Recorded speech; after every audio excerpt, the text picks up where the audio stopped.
네, 요즘 그 다음 세대에 대해서 희망이 있나 소망이 있나라고 묻는다면 참 걱정이 되죠. 요즘 들리는 이야기들 이렇게 소식을 들어보면 우리가 학창 시대 때는 그렇게까지는 하지 않았는데 그래도 최소한의 어떤 친구나 동료에 대한 어떤 양심 그런 거는 있었는데 그죠? 그런데 요즘에 보면요 아주 그런 것조차도 아주 없이 그냥 친구를 그 친구로 여기는 것이 아니라 그냥 내 욕구의 불만을 해소하는 그런 것을 생각하고 있는 그런 모습을 보면서 참 이 다음 세대가 희망이 있는가라고 묻는다면 참 걱정과 염려가 앞서죠. 우리 자녀들이 사실은 그런 환경 가운데 실제적으로 이렇게 여러분 살아가야 하는 현실이 참 암담하고 그럼에도 불구하고 여러분 우리 다음 세대의 기대를 또 이렇게 걸어가야 되지 않겠습니까? 그래서 여러분 다음 세대에 대해서 희망을 말할 때 잘 쓰는 표현이 교회에서요. 이 새벽 이슬 같은 주의 청년들이라고 이렇게 표현을 하죠. 새벽 이슬 같은 주의 청년들. 그 왜 희망을 걸 때 새벽 이슬 같다라고 그런 이야기를 할까요?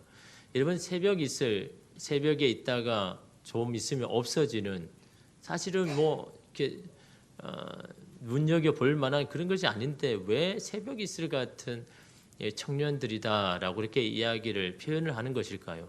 이런 물이 귀한 중동 지방에서 보면 뭐 다 알 수 있는 거잖아요, 그죠? 이슬이 만약에 없었다면 그 긴 건기 3월에서 10월 달까지 비 한 방울 내리지 않는 그곳에 정말 이슬이 없었다 그러면 어떻게 살 수 있었을까? 그 이슬은 사람뿐만 아니라 동물, 생물들이 그 이슬 때문에 사는 겁니다. 그 긴 건기 동안 그 이슬이라도 없었으면 그들은 그 건기 동안 살지를 못하는 거죠. 그래서 그 건기 때의 이슬의 가치는요. 우기 때 비 많이 내리는 그 비보다 더 가치가 있다라는 거죠. 왜냐하면 이슬 자체가 생명이니까. 그거 없으면 다 죽어버리니까. 그래서 새벽 이슬 같은 청년이라는 것은요. 생명을 살리고 생명을 줄 수 있는 그런 청년들이라는 그런 이런 표현입니다. 근데 여러분 어떤 자가 생명을 줄 수 있는 자일까요? 여러분 시편 110편 3절에 보면 이렇게 말하죠. 주의 권능의 날에 주의 백성이 거룩한 옷을 입고 즐거이 헌신하니 새벽 이슬 같은 주의 청년들이 주께 나오는도다라고 이야기합니다. 주의 이슬 같은 주의 청년은 두 가지를 가지고 있습니다. 첫 번째가 뭡니까? 거룩한 옷을 입고 이 거룩한 옷을 입다는 게 뭡니까? 구별된 삶을 산다라는 겁니다. 세상과는 다른 가치관을 가지고 살아간다라는 겁니다. 세상이 그러니까 그냥 따라가는 사람이 아니라 하나님의 가치관을 가지고 살아가는 사람. 그것이 맞다고 합당하고 여기고 살아가는 자들이 바로 거룩한 옷을 입었다라고 그렇게 표현합니다. 그런 자가 생명을 살리는 겁니다. 누구 따라가서 뒤쫓아가서 여러분 그렇게 하는 사람이 생명을 살리겠습니까? 그런 옷을 입어서는요 생명이 없는 겁니다. 남과는 달라야죠. 남과는 구별된 삶을 살아야죠. 그럴 때 여러분 생명이 있는 겁니다. 또 한 가지는 뭐라고 이야기합니까? 즐거이 헌신하니라고 합니다. 즐거이라는 기쁘게 자발적으로 헌신한다. 자기의 생명을 거기에다 바친다. 자기의 생명을 드린다라는 거죠. 어디에요? 하나님의 나라와 뜻을 위하여서 자신의 생명을 드릴 수 있는 자가 바로 생명을 살리는 청년이다. 새벽 이슬과 같은 자다라고 그렇게 이름 말하고 있는 겁니다. 여러분 우리가 생명력을 가졌다. 신앙의 생명력을 가졌다. 내가 누구를 살릴 수 있다라고 말할 때는 이 두 가지가 여러분 우리가 안에 있는가를 여러분 살펴보면 내가 살아있는지 죽었는지가 여러분 드러나는 겁니다. 내가 신앙으로 내가 살아있다 그러면 이 두 가지가 분명해야죠. 세상과 다른 가치관의 옷을 입고 있어야죠. 구별된 삶을 살아야죠. 여러분 제가 한 주 동안 이 새벽 기도를 하면서 계속해서 주시는 마음은 이 거룩합니다. 거룩성. 이 거룩성을 회복하라. 거룩성을 회복하는 게 뭡니까? 구별된 삶을 사는 겁니다. 세상과 구별될 때 거룩해지는 거지요. 세상과 똑같아질 때는 거룩해지지가 않는 겁니다. 세상과 구별된 삶, 구별된 종교, 여러분 기독교가요. 세상과 배타적인 성격을 가졌기 때문에 2000년 동안 여러분 살아남은 겁니다. 그냥 세상에 동조하고 여러분 그냥 흡입됐다면요. 이 기독교 살아남지 못합니다. 그러나 세상과 다른 종교이기 때문에 특별성이 있고 배타성이 있기 때문에 기독교가 끈질기게 여러분 2000년 동안 계속해서 살아남는 이유는요. 구별됨이라는 거죠. 그 구별됨이 없으면요. 여러분 우리가 이 세상 가운데 무엇으로 일을 수가 있습니까? 뭐 남이 다 가진 것, 남이 가지고 성취하는 것 누구나 다 아는 거잖아요. 그거 가지고 사람 앞에 당당할 수가 있겠습니까? 사람과 세상 사람과 다른 구별된 것 이것이 여러분 우리 가운데 여러분 있어야 되는 거죠. 그럴 때 하나님 보시기에 그 사람은 살았다라고 이야기하는 겁니다. 겉모습만 살았다고 해서 사는 게 아니라 이런 두 가지의 모습을 가지고 또한 이런 삶을 가지고 이런 삶 가운데 치열하게 살아가고자 하는 자들을 하나님은요 그 사람을 보면서 살았다라고 이렇게 이야기합니다. 오늘 말씀에 나오는 이 4대 교회도 이런 마찬가지입니다. 여러분 이 7개 중에 이 4대 지역은요 금맥이 흐르는 금 생산지입니다. 그러다 보니까 뭐 어떤 그 직업들이 많겠습니까? 제조업이죠. 금을 제조해서 만드는 여러 가지 제조업이 발달한 곳이 이 4대 지역입니다. 그러니까 여러분 삶은 어느 정도 좀 풍요롭죠. 근데 반면에 뭐냐니까 이 지역에 전쟁이 그렇게 자주 일어나는 겁니다. 왜요? 이 지역을 얻기 위하여서.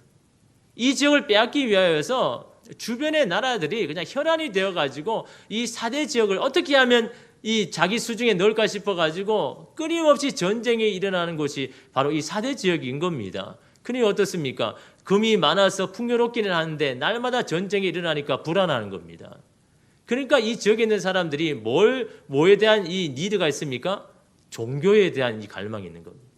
나의 이 불안한 마음을 좀 이렇게 해소시킬 그런 종교를 원하는 겁니다. 나의 이 물질과 재산을 지켜줄 만한 그런 신을 원하고 있는 거죠. 여러분 그런 바람과 기대 속에 이 4대 지역에 교회가 생긴 겁니다. 그 사람들이 어떻습니까? 교회로 몰려들죠. 왜요? 무슨 이유로? 무슨 동기로? 나의 이 염려함, 이 두려운 마음 이거를 해소받기 위해서 교회에서 나오는 겁니다. 내 이 산업, 내 기업을 좀 지킴을, 보호함을 좀 받기 위하여서 교회에 나오는 겁니다. 그런 동기로 이 교회에 다 들어오더라라는 거죠. 물론 여러분 교회는 다 그런 동기로 오잖아요. 그죠? 내 마음에 좀 평안을 얻기 위하여서 내 하는 일이 좀 잘 안 되니까 어떻게든 이 교회를 통하여서 그렇게 좀 길을 좀 열어보고자 이런 다 그렇게 처음에 찾아옵니다. 여러분 그게 뭐 처음에 찾아온 동기가 잘못됐다고 말할 수는 없는 거죠. 그러나 교회는 그래서 가르쳐야 되는 거죠. 그런 동기로 왔다가 그런 동기로 사는 것은 그리스도인의 삶이 아니다라고 말하면서 나의 문제를 해결하러 왔다가 주의 뜻을 위해서 살아가는 삶으로 바꾸어주게 만드는 것이 교회가 해야 되는 일이고 그것이 훈련을 통해서 이루어져야 되는 거잖아요. 그죠? 나는 나만을 위한 삶을 살아가는 것은 그것이 아니라 나의 삶뿐만 아니라 나를 통해서 생명을 얻을 그런 사람을 향해서 나는 또 다시 살아가야 되는 내 삶의 방향과 의미를 다시 바꾸어줘야 되는 것이 여러분 교회에서 해야 되는데 문제는 4대 교회는 그렇게 하지 못했다라는 거죠. 단지 그들의 필요와 원하는 것을 그냥 충족시켜주는 그러니까 이 4대 교회 교인들은 굉장히 많습니다. 왜요? 오니까 그걸 충족시켜 주니까요. 마음의 평안, 위로 뭐 이런 것만 계속해서 해주고 어떻게 하나님은 당신 하나님 잘 믿으면 당신의 사업, 기업 잘 지켜줍니다라고 하니까요. 사람들이 그게 막 몰려드는 겁니다. 교회예요. 그런데 하나님 보시기에는 죽었다라는 거죠. 사람들은 많아가지고 살았다라고 생각되는데 사람들은 야 교회가 막 사람이 많고 이래가지고 정말 살았다고 하는데 예수님 보시기에는 죽었다라고 이렇게 말하는 겁니다. 여러분 오늘 1절 말씀에 보면요. 이르시되 내가 내 행위를 아노니 내가 살았다는 이름을 가졌으나 죽은 자로다. 여러분 여기서 내 행위를 아노니라는 것은 뭘 이야기합니까? 주님께서 그 교회에 하는 모든 사람들의 행위와 모습을 다 지켜보고 있다는 거예요. 놀라운 말씀, 두려운 말씀 아닙니까? 우리가 그냥 사는 것 같고 사람의 눈가림을 향해서 사는 것 같지만 하나님은 우리의 모든 행실을 다 지켜보고 있다는 겁니다. 내가 네 행위를 아노니 내가 익히 알고 있노니 네가 하는 모든 모습들, 생각들, 모든 방향들을 내가 잘 알고 있노니 내가 볼 때, 내 기준으로 볼 때 너희들은 살았다고 이야기하지만 너희는 죽은 자다. 그렇게 지금 말하고 있는 겁니다. 예수님이 죽었다고 하시는 기준이 뭡니까? 삶을 살아가는 모습. 그걸 보면 알 수가 있다라고 말씀하고 있는 거죠. 죽었다라는 것은 생명이 없다라는 것을 말하는 거 아닙니까? 이러면 어떤 행위를 보고 죽었다라고 하시는 걸까요? 2절 말씀 우리 함께 읽겠습니다. 너는 일깨어 그 남은 바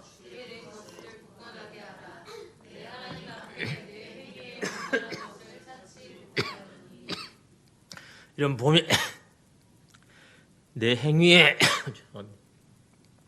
온전한 것을 찾지 못하였다. 우리가 삶을 살아가는 너의 행위에서 이 온전한 것을 찾지 못했다. 그래서 내가 너를 죽었다라고 이야기하는 거다라고 이야기합니다. 여기서 온전하다라는 이 헬라어 단어는요, 이 플레로입니다. 플레로, 온전하다. 그래서 이 플레로, 이 온전하다라는 것은 이 가득 차다라는 이렇게 말인데, 이 온전하지를 찾지 못했다는 건 뭘 이야기하는 겁니까? 비어 있다라는 겁니다.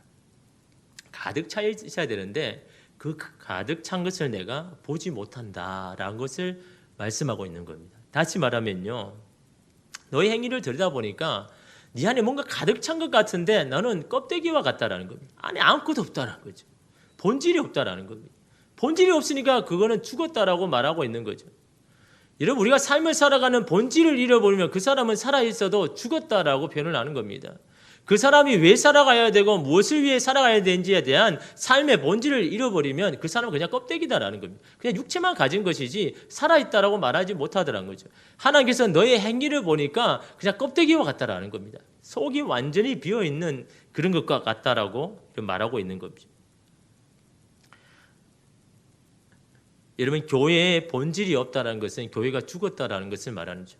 여러분, 교회의 본질이 뭡니까? 교회의 본질은요, 하나님이 다스릴 수 있는 나라를 만들어가는 거지.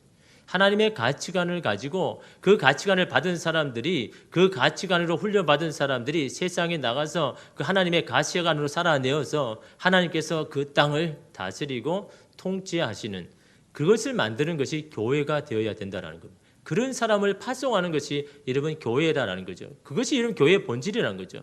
다시 말하면 어떤 다른 동기로 들어왔더라도 교회 안에서 그 동기들을 바꾸어서 하나님이 원하시는 그런 동기들로 바꾸어서 그렇게 살아가도록 만드는 것이 교회의 본질인데, 사도교회는 그런 하나님의 비전이나 꿈에는 관심이 없고 그냥 사람들의 원함과 필요에만 맞추어 나가는 그런 교회의 모습을 가지고 있다라는 겁니다. 여러분, 우리가 신앙생활 하늘도 마찬가지입니다.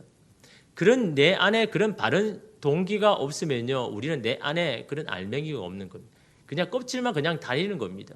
그게 여러분 생명이 있겠습니까? 그 안에 무슨 뭐가 있겠습니까? 여러분, 우리의 신앙함에도 신앙의 본질이 우리 가운데 있어야 되는 거죠. 신앙의 본질을 여러분 붙들어야 여러분 우리 안에 생명이 여러분 있는 겁니다. 이 슈퍼 거북이라는 이 동화책이 있는데요. 이 슈퍼 거북이라는 건 뭐냐니까, 이 거북이와 이 토끼가 이 경주를 했지 않습니까? 그래서 이 거북이가 이기고 난 이후에 이야기가 이 슈퍼 거북이의 배경입니다. 이 토끼를 이긴 거북이는요, 그 동네에 이 동물들의 슈퍼스타가 되었다라는 거죠. 모든 사람들의 환호를 받고 이제 그 동네를 이끄는 그런 스타가 되었는데, 근데 그는 여전히 느린 이 거북이라는 현실, 이게 변함이 없더라는 거죠. 그 사람들이 뭐냐니까 슈퍼 거북인데 왜 여전히 느린 보람냐라는 것 때문에 사람들이 이렇게 비난하기 시작합니다. 그러자 이 거북이는 이제는 자신이 좀 달라지기를 바꾸기를 원한 겁니다. 나도 이제 좀 빨리 좀 살아가려고 빨리 하는 그런 모습을 좀 내가 바꾸어야 되겠다라고 그렇게 생각을 한 겁니다. 그래서 자신이 빨라질 수 있는 모든 비법을 공부하고 밤낮으로 가리지 않고 훈련하고 훈련하여서 그래서 이 거북이가 빨라진 겁니다. 느린 거북이가 열심히 훈련을 해가지고 대중의 기대를 맞추어서 막 열심히 방구해서 정말 너무 빨라진 겁니다. 그런데 너무 해가지고 나중에 보니까요, 한 1000년은 늙어버린 겁니다. 너무 지쳐 있는 겁니다. 그때 이 토끼가 경주를 요청하는 거죠. 야, 우리 다시 시합을 하자. 그래서 이 경주를 한 겁니다. 그리고 어떻습니까? 이제 나는 이제 빠른 거북이가 됐잖아요. 그죠? 이제 뭐 이 토끼는 이제는 뭐 아랑곳하지 못하지 않습니까? 전에 내가 느리게 걸을 때도 이겼는데 이제는 내가 정말 빨라지고 정말 빠른 걸음으로 가는 거북이가 됐는데 이런 뭐가 두렵겠습니까? 그런데 이 시합을 하다가 중간에 너무 피곤해가지고 거북이가 잠을 자버린 거예요. 아니 전에는 토끼가 잠을 잤는데 이제는요 거북이가 잠을 자버린 거예요. 그 결국은 경기에서 져버린 거죠. 토끼가 이겨버리는 겁니다. 그래서 여러분 이 토끼는요 그 패배를 통해서 뭘 깨달으냐 하니까요, 야 나는 아무리 달리고 빨리 달려도 나는 거북이지 토끼가 아니다라는 것을 이렇게 깨닫게 되는 거죠. 다시 말하면 나는 나다울 때 내가 행복하다는 것을 깨닫게 되었다라는 겁니다. 빨라지기로 할 때 오히려 이 거북이는 불행해지더라라는 겁니다. 거북이는 느리게 가는 것으로 승부를 해야 된다라는 것이 그 동화책에서 말하고 있는 겁니다. 내가 아닌 다른 옷을 입으면 불편한 거고 그건 안 되는 거다라고 하는 겁니다. 나는 나의 옷을 입어야 된다라는 것을 말한 거죠. 그것이 내가 나답는 그것이 바로 나의 본질이라는 것을 이런 말하고 있는 겁니다. 여러분의 본질이 뭡니까? 그 본질을 가질 때 사람은 행복하다라고 여러분 그렇게 이야기합니다. 여러분 골리앗과 싸우러 나갔던 다윗, 이 사울이 뭘 줍니까? 자기가 입고 있었던 갑옷과 칼을 주죠. 여러분 사실은 객관적으로 보면요 그 정도는 가지고 나가야 되는 거죠. 그렇죠? 그래야 어느 정도 이 공격이 맞지 않습니까? 그런데 여러분 그것으로는 다윗이 골리앗을 이길 수가 없는 겁니다. 자기 옷이 아니거든요. 자기가 늘 가지고 다녔고 훈련했던 것들이 있어야 그것이 여러분 이 골리앗이 가지고 나가야 승부를 하고 여러분 이길 수 있는 것이죠. 다른 사람의 옷을 아무리 여러분 좋아도 입어보면요 그거 가지고는 여러분 승리하지 못하지 않습니까? 여러분 마찬가지입니다. 교회도 여러분 세상의 옷을 가지고는요 싸울 수가 없는 겁니다. 여러분 오히려 여러분 교회는 그럴수록 본질을 더 단단히 하고 강하게 해야 되는 겁니다. 교회가 세상 가운데 소망이 되지 못하고 교회가 세상 가운데 여러분 흔들리고 있다면 오히려 여러분 세상과 같이 되어야 되는 것이 아니라 세상의 가치를 여러분 받아들여야 되는 것이 아니라 교회의 본질을 더 단단하게 하고 강하게 해야 되는 겁니다. 그것이 여러분 교회가 사는 길입니다. 그리스도인도 마찬가지입니다. 세상에 여러분 그리스도의 살기가 더 힘들어질수록 뭘 붙잡아야 되는 겁니까? 그리스도의 본질을 붙잡아야 되는 겁니다. 그리스도의 본질을 붙잡을 때 여러분 우리는요 더 강해지는 거죠. 그래서 오늘 말씀에 보면 여러분 뭐라고 합니까? 사대교를 향해서 뭘 이야기하는 겁니까? 본질을 회복하라는 겁니다. 죽은 자리에서 일어나라고 이야기하는 겁니다. 2절에 보면요 너는 깨어 일어나서 그 남은 바 죽게 된 것을 굳건하게 해라. 그 죽게 된 것, 이 죽게 된 게 뭡니까? 지금 이제 죽어가고 있는 것이 뭡니까? 교회의 본질이고 신앙의 본질이다는 거죠. 잘못된 동기로 신앙생활을 하고 있는 것 때문에 지금 죽게 된 이 교회의 본질, 신앙의 본질을 다시 회복시켜라라는 것을 이런 말하고 있지 않습니까? 그럴 때 이러면 생명이 그 교회 가운데, 우리 가운데 이런 부어진다는 것을 이런 말하고 있는 거죠. 이러면 어떤 사람은요, 옛날 그때는 정말 뜨거웠는데 아니면 그곳에 있을 때는 영적으로 살아있는 것 같았는데 라고 그 시절과 그 장소를 그리워합니다. 여러분 정말 그런 분위기, 그런 장소가 여러분의 영혼의 불씨를 살립니까? 영혼의 불씨가 붙는 것은요 그런 여러분 외적인 환경이 아닙니다. 여러분 우리 영혼에 불이 붙는 것은요 신앙의 본질에 충실할 때 내 영혼에 여러분 불이 붙는 겁니다. 주님을 향한 마음이 막 생기는 겁니다. 주변의 환경이 아니고 주변의 장소가 여러분 아닌 겁니다. 디모데전서 4장 5절 말씀에 이렇게 말씀합니다. 하나님의 말씀과 기도로 거룩해짐이라. 다른 것으로 거룩해질 수가 없다라는 겁니다. 신앙의 힘을 가질 수 있는 것은 말씀과 기도 외에는 우리가 세상과 달라질 수 없다라는 겁니다. 구별된 모습을 가질 수가 없다라는 겁니다. 말씀과 기도가 아니면 우리가 세상과 달리게 살 수가 없다라는 것을 이런 말하고 있지 않습니까? 내 신앙의 본질은요 말씀과 기도로 내가 달라져야 되고 세상과 구별돼야 되는 건데 말씀과 기도에 여러분 충실하지 않으니까 여러분 세상에 발맞춰 살아가죠. 세상과 타협하며 살아가죠. 세상의 것에 안 따라가면 불안해하고 있는 거죠. 그래서 여러분 3절 말씀에 뭐라고 이야기합니까? 3절에 보니까요. 그러므로 내가 어떻게 받았으며 어떻게 들었는지 생각하고 지켜 회개하라 라고 이야기합니다. 죽게 된 것을 다시 살리는 방법은 뭐라고 이야기합니까? 네가 어떻게 받았는지 어떻게 들었는지 뭘 받았고 뭘 얻었다는 겁니까? 네가 예수 그리스도를 처음 믿을 때 아니면 예수 그리스도가 너희들에게 처음 말할 때 너희가 무엇을 받았고 무엇을 들었고 무엇 때문에 네가 신앙생활을 하게 되었는지 그것들을 생각해라 라고 합니다. 다시 말하면 신앙의 동기를 다시 점검해라라는 겁니다. 왜 내가 교회에 나오고 내가 왜 예수 그리스도를 믿는지 왜 내가 하나님을 따르는지에 대한 신앙의 동기를 다시 점검해라 라고 말씀하고 있는 겁니다. 그 처음에서 떨어졌기 때문에 너희 영혼이 지금 죽어가고 있다. 죽은 자가 되었다라고 말하고 있는 겁니다. 내가 기도하고 신앙생활하는 목적이 단지 여러분 내가 잘 되는 것이고 내 문제가 해결되는 것이고 내 하는 일이 잘 되는 것 그것이 신앙의 동기라면요. 여러분 우리의 영혼은 시들시들해지고 죽어가고 있다라는 것을 말씀하고 있는 겁니다.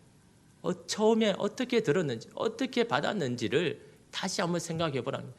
내가 너희를 어떻게 구원했고 무엇 때문에 구원했는지를 다시 생각하고 기억하지 않는다면 우리는 여전히 다른 변질된 신앙의 동기를 가지고 여전히 신앙생활을 한다고 하지만 겉으로는 살아있다고 하지만 그 속은요 죽은 사람처럼 될 수밖에 없다라는 것을 이런 말하고 있지 않습니까?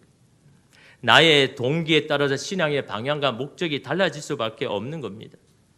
여러분 기도하는 제목들을 보면요, 여러분 신앙의 상태를 볼 수 있지 않습니까? 단지 나의 개인적인 기도에만 몰두해 있는지 아니면 주변 사람들과 교회와 나라를 위해서 중보 기도하는 시간이 많은지. 물론 여러분 자식이 잘 되기를 기도해야죠. 남편이 하는 일들이 잘 되기를 해야 되죠. 그것이 기도의 제목이 될 수 있습니다. 그러나 여러분 그것은 신앙의 격가지지 신앙의 중심은 아니다라는 겁니다. 내가 기도하고 하나님 앞에 바라야 하는 것들이 그런 것은 격가지지 내 중심이 되면 안 된다라는 겁니다. 그러나 격가지가 중심이 될 때 이런 변질되는 겁니다.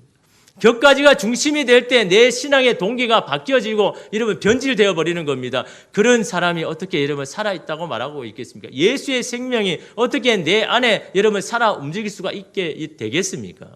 신앙의 기도의 본질도 이러면 우리가 달라져야 되는 겁니다. 그 기도의 본질을 여러분 다시 이런 붙잡을 때 여러분 우리는 다시 이러면 살아나는 것 아니겠습니까?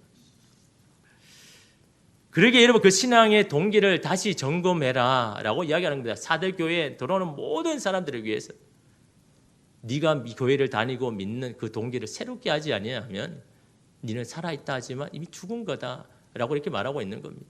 내가 하나님 앞에 봉사하고 내가 헌신하는 것도 여러분 그 신앙의 동기가 분명하지 아니하면요 너는 살아있어도 이미 죽은 거다라고 이런 말하고 있는 것 아닙니까? 또한 여러분 그 다음은요 지켜라고 이야기합니다. 네가 신앙의 동기를 다시 깨달았다면 그것을 끝까지 지켜나가라라는 겁니다. 손해가 오더라도 끝내 그 길을 걸어가야 된다는 겁니다. 그래야 영혼의 근육이 생기다라는 거죠. 여러분 뭔가 그걸 할 위해 그렇게 살려고 막 노력을 하고 몸부림을 쳐야 뭔가 근육이 생기는데 그냥 생각만 하고 그냥 안 하는 사람이 어떻게 이러면 신앙의 근육이 생기겠습니까? 그렇게 살려고 막 몸부림을 칠 때 내 안에 그런 영적인 근육들이 막 생겨가지고 여러분 내 삶을 이렇게 막 이렇게 장악해 이러면 나가는데 뭐 시도를 안 하니까 여러분 안 되는 건 아닙니까? 그것을 지키려고 막 몸부림을 쳐야 되는 겁니다. 내 신앙의 본질을 회복하려고 막 몸부림을 쳐야 내 안에 여러분 그런 근육들이 여러분 회복이 되는 거죠. 여러분 열매가 하루아침에 맺힙니까? 매서운 바람도 맞아야 되고 거센 폭풍도 이겨내야 되는데 그런데 여러분 이겨내라고 주신 것에 여러분 다 넘어지고 쓰러져 버린 겁니다. 그것을 이겨내고 그것을 받아서 내 신앙의 근육을 튼튼해야 되는데 그것 때문에 다 넘어지고 쓰러지니까요 맨날 여러분 제자리인 겁니다. 그것을 이겨내서 내 신앙의 성장을 이루어야 되고 뭔가 나아져야 되는데 그것 때문에 다시 넘어지고 또 쓰러져 버리니까 맨날 제자리인 겁니다.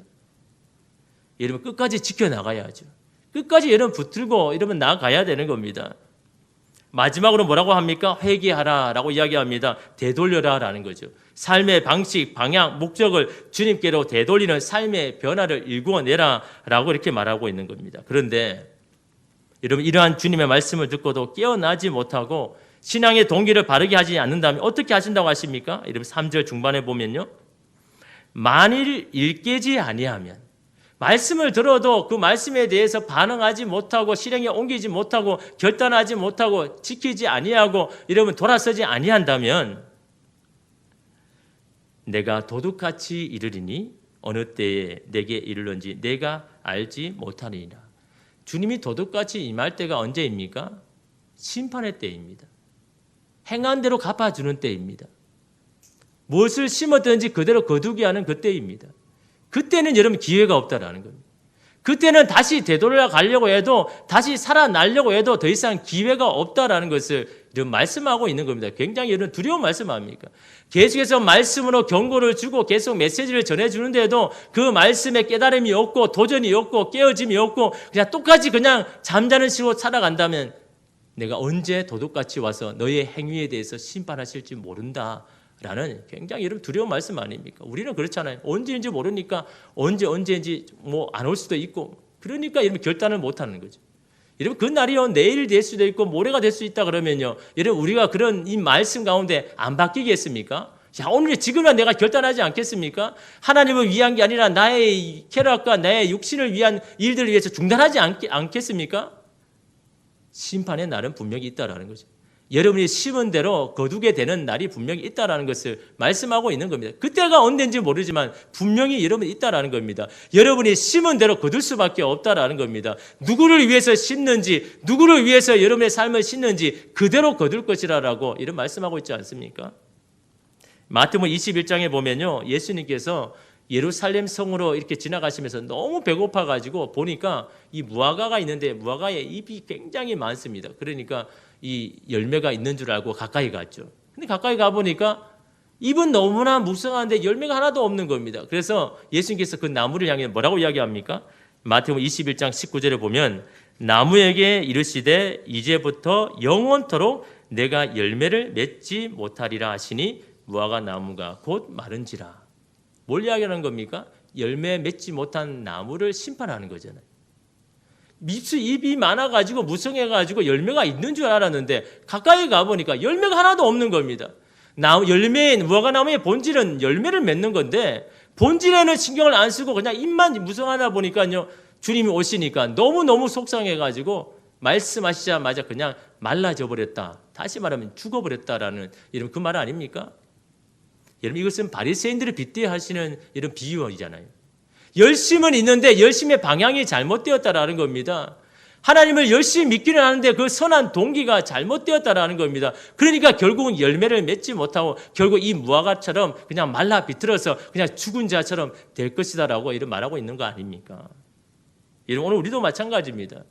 그 말씀을 듣고 우리의 신앙의 동기를 바르게 하고 다시 여러분 주님을 향하여 우리의 동기를 바르게 세우지 아니하면 우리의 나무가 말라질 수밖에 없는 그때가 이름 올 수가 있다라는 겁니다.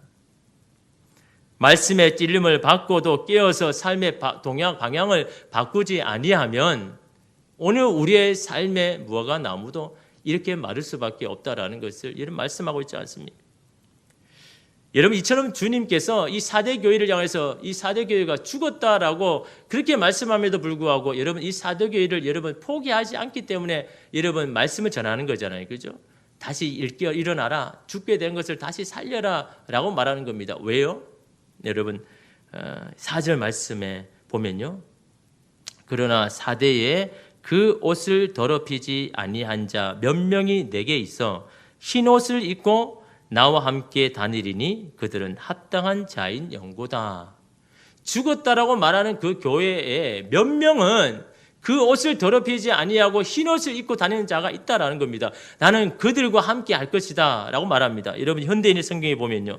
그러나 4대에는 죄악에 물들지 않는 사람이 몇 있다. 그들은 자격을 감추었기 때문에 흰 옷을 입고 나와 함께 다닐 것이다. 여기서 합당하다는 것은 자격이 있다라는 겁니다. 흰 옷을 입었다는 것은 구원을 받을 만한 자격을 갖추었다라는 겁니다. 그런 자와 내가 함께 하겠다라고 이런 말씀을 하고 있는 겁니다. 그 사람 때문에 내가 그들과 함께 하겠다라고 말하는 겁니다. 여러분 가정에 여러분이 있어서 나는 그 가정을 나는 포기하지 않을 것이다. 주님은 여러분 4대 교회도 말씀하지만 저와 여러분에게 말씀하고 있는 겁니다. 그 몇 명 때문에 여러분 4대 교회의 사자를 보내서 다시 깨어나라, 다시 살아나라 이런 말씀하고 있는 겁니다. 그 몇 명을 통해서요. 근데 여러분 5절 말씀 보면요. 이기는 자는, 여기서 이기는 자는 앞에 4절 말씀에 그 몇 명, 옷을 더럽히지 아니하고 죄악에 더럽히지 아니고 구별된 삶을 살아가는 신앙의 본질을 제대로 가지고 살아가는 자는 이기는 자, 신앙에 이기는 자는 이와 같이 흰 옷을 입을 것이요 내가 그 이름을 생명책에서 결코 지우지 아니하고 그 이름을 내 아버지 앞과 그의 천사들 앞에서 시인하리라. 신앙의 본질을 가지고 세상과 달리 살아가는, 그래서 흰 옷을 입은 자는 영원히 그 생명책에서 지우지 아니하겠다. 반대로 뭡니까? 겉은 살아있는데 속으로는 죽어있는, 알맹이 없이, 신앙의 본질 없이 그냥 예배에 나와가 그냥 왔다 갔다 하는 그런 사람들, 오늘 말씀 뭐라고 이야기합니까?